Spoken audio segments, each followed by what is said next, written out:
The decision to leave Caitlin Clark off the 2024 Olympic roster was not a failure of basketball talent. It was a victory for corporate gatekeeping. When the official list of 12 players for the Paris Games was released, the biggest name in the history of women's basketball was missing. The official narrative from the selection committee was centered on roster fit and the need for veteran experience on the international stage. But the reality hiding behind the business receipts tells a story of a $28 million endorsement deal that put a target on Caitlin's back before she ever stepped onto a professional court. This wasn't about who could help the team win a gold medal. It was about protecting a hierarchy that the Caitlin Clark effect threatened to dismantle in a single season. To understand the industry drama that led to this historic snub, we have to look at the three questions that the WNBA establishment doesn't want you to answer. First, why did the league's primary sponsor, Nike,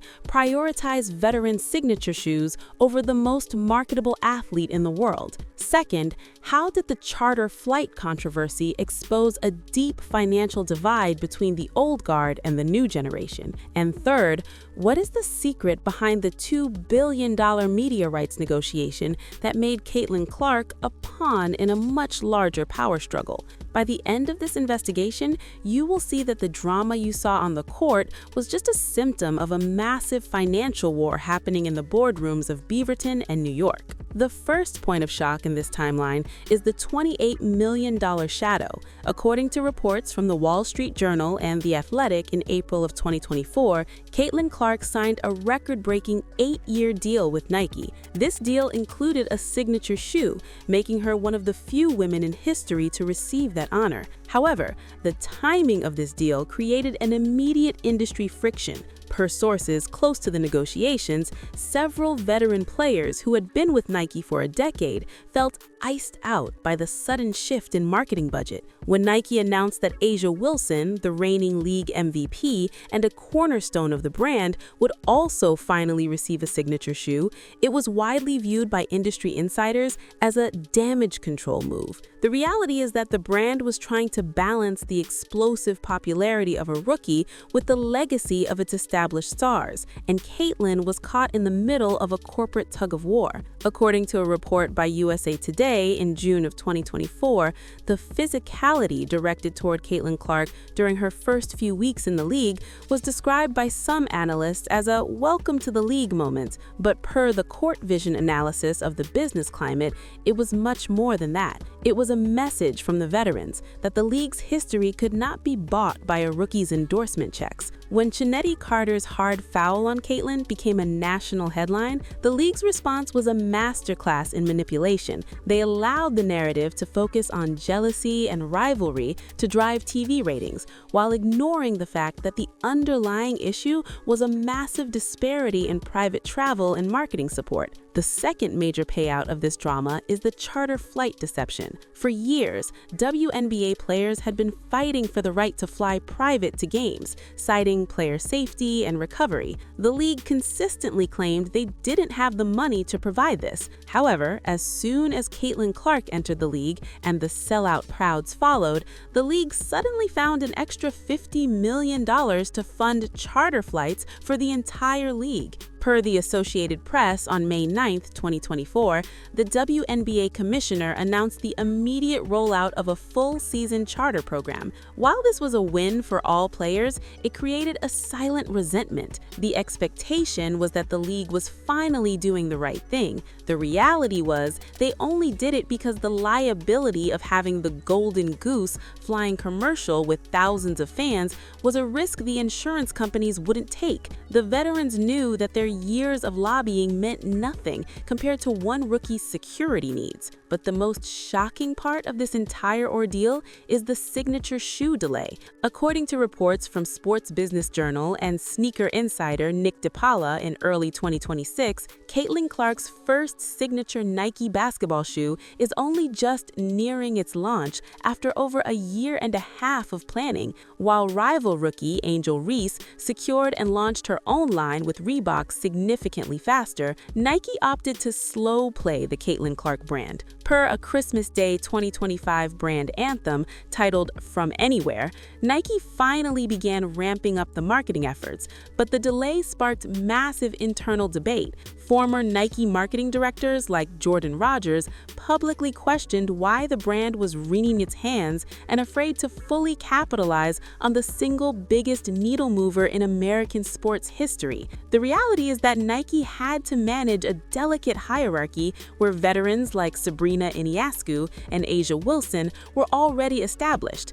Giving a rookie the keys to the kingdom too early would have caused a total revolt among the league's elite veterans. This delay had real-world consequences for the 2024 Olympic team selection. According to reports from the Indianapolis Star and sports business analysts, the decision to leave Caitlin off the Olympic team was heavily influenced by this product versus athlete conflict. To have Caitlin on the team meant Nike would have to pivot their entire global Olympic campaign to a player whose signature product wasn't even ready for the shelves yet. The veterans on the team, many of whom are also Nike athletes, represented a proven marketing cycle with products currently available for purchase. By leaving Caitlin home, the brand and the league avoided a rookie takeover of the world stage that would have effectively neutralized the marketing value of the rest of the roster. They chose to protect the retail cycle over the growth of the game.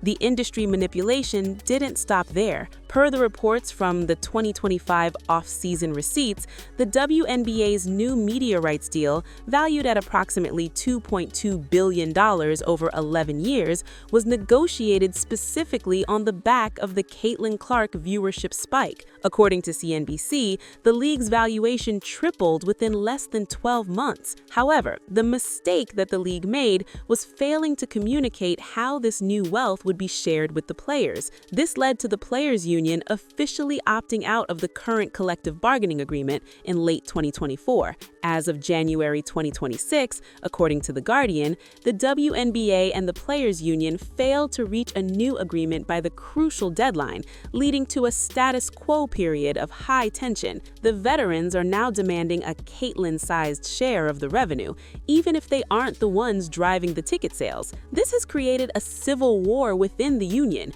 where the players who bring in the fans are at odds with the players who have the most seniority and power in negotiations. The financial stakes are staggering. Under the expired agreement, players received only about 9.3% of league revenues. According to reports from ABS Sports and Front Office Sports in late 2025, NBA Commissioner Adam Silver even had to step in, stating that the players deserve a big increase. The union's counter-proposal would give players around 30% of gross revenue, a move that would fundamentally change the league's profitability model for owners. Per Mundo Deportivo, the league's latest offer included a supermax nearing $850,000, but the union rejected it because it still lacked the fluid revenue-sharing model that would allow players to benefit directly from the billions in new TV money. According to a leaked memo from a major sports agency in early 2025, several rival brands were waiting in the wings to capitalize on the Olympic snub. When Caitlin was left off the team, brands like Gatorade and State Farm reportedly ramped up their domestic ad spend to ensure her face was still everywhere during the Olympic break. This created a shadow Olympics, where the most famous basketball player in America was selling products during the commercial breaks of the games she was banned from playing in. To the industry, this was a clear sign that Caitlin Clark's brand was now bigger than the league itself. She had reached a level of uncancelable status, where the establishment's attempts to slow her down only made her more valuable to outside sponsors. The reality of the expectation versus reality gap here is that the league expected Caitlin to be a part of the system. The reality is, she is the system. Every time a veteran player made a shady comment in a press conference or a committee member defended the Olympic snub, Caitlyn's social media engagement grew by another 10%. Per Social Blade stats from 2025, her reach surpassed that of the entire league's official accounts combined. This is a level of power that the WNBA has never had to manage before. In the NBA, when LeBron James or Steph Curry entered the league, the old guard eventually had to bend the knee because the money was too loud to ignore. The WNBA establishment is still in the resistance phase, trying to prove that the old way of doing business is still valid. Furthermore, per the Kicks on SI reports in January 2026, Nike's decision to launch the Caitlin Clark signature line in 2026 rather than 2024 was a calculated risk that backfired in the court of public opinion. While they spent a year and a half perfecting the technology, they allowed a massive gap in the market where fans were begging for merchandise that didn't exist. This resulted in millions of dollars in lost revenue for the league and the team, as fans were forced to buy generic jerseys rather than branded signature gear. The Caitlin Clark effect was so strong that it literally outpaced the supply chain of the world's largest sportswear company. According to economist David Barry, the racialized and gender devaluing of labor in the WNBA has long disadvantaged the players' ability to earn, but Caitlyn's arrival forced the industry to look at the absolute numbers. In summary, the Caitlin Clark drama is a perfect case study of how an industry reacts when a disruptor arrives. The money, the $28 million Nike deal, the manipulation, the roster fit narrative, and the mistakes, the Olympic snub and shoe delay, all point to a league that is struggling to scale as fast as its biggest star. Caitlin didn't just bring a Logo 3 to the league. She brought a spotlight that exposed the financial gaps and the corporate favoritism that have existed for decades. The reality is that the snub was a temporary win for the gatekeepers, but it was a long-term loss for the league's credibility. The takeaway for anyone following this game is that you have to follow the contracts, not the coaches. The decisions being made on the court are often just echoes of the deals made in the offices. Caitlin Clark proved that you can be the most popular player in the world and still be blackballed by the very people who benefit from your success, simply because you didn't wait your turn in the corporate hierarchy. But as the new media rights money starts to flow, the power balance will inevitably shift. The gatekeepers can only hold the door for so long before the sheer weight of the revenue breaks it down. If you want to understand how this same corporate machine handled the rise of other stars who dared to challenge the status quo, you need to see the rest of the receipts. The basketball world is full of these invisible walls that stars have to break through to truly own their careers. From the agency contracts that trap young players in low-percentage deals to the marketing meetings where likability is traded for equity, the game is much deeper than points and rebounds. To see the truth about the money and the moves that the mainstream media won't cover, you have to look behind the velvet rope. The era of the silent athlete is over, and the war for the future of the WNBA is just heating up. Would you like to know which NBA legend is secretly funding a rival league to escape these brand wars? Check out the Court Vision Rope Industry Secrets playlist to see the next move in the game.